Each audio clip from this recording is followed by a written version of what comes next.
Hey everyone, welcome to Hanging with Uncle. I'm Gene, and let's get into it.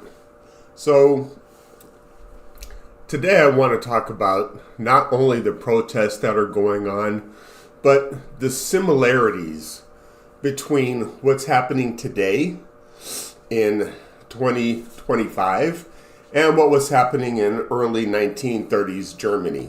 Okay, so Germany had a democratically elected government back in the 30s, and their parliament building was in the Reichstag.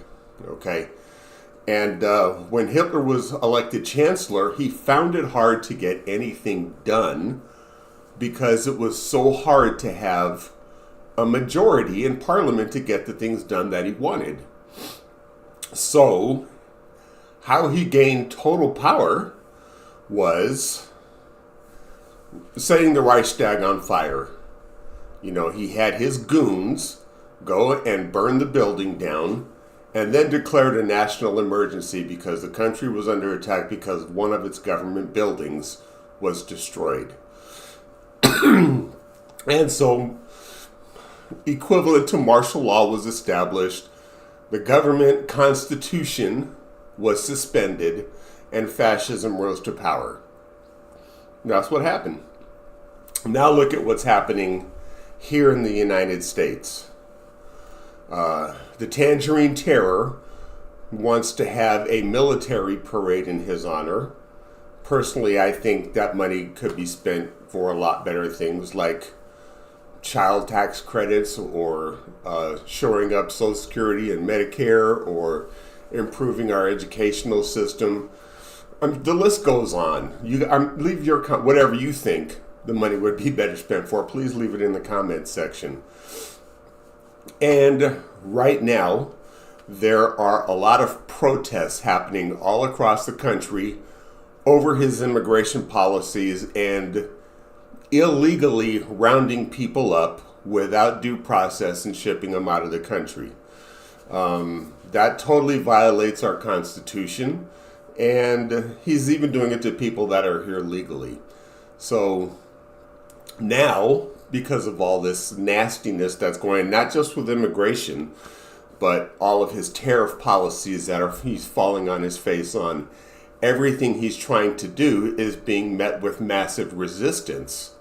So now that these protests are going on nationwide, here's my call to action. My insight to this is that please protest peacefully. Do not revert to 1930s style Germany and start fighting back and giving him a reason to declare martial law and suspend the Constitution like Hitler did. It's our country. We have the power to fight back. And if we just stay level-headed and reasonable and realize that this guy is the spawn of Satan, we can take our country back next year in the midterms, impeach him and convict him with a majority in the Senate that has the huevos to make that call. Let's not follow that pattern, please. I mean, history is not boring. For those that think, oh my God, history was so boring, learning dates and stuff, if that's how it was taught to you, I agree. But one thing I was taught was, don't learn something just for the test. Learn something for the sake of learning it. So thank you, Mom. Thank you, Dad, for instilling that foundation of how to approach my education. So this is not stuff that I'm not taking any tests anymore, but I remember it just because it's important. History repeats itself, and here we are again, damn near 100 years later, you know, and this time it'll be Hitler-style government, but in the United States, if we don't wake up, protest peacefully, no violence. But now here's another thing. Like Hitler sent his goons to burn down the Reichstag, he'll send his goons into the protest to infiltrate, to cause problems,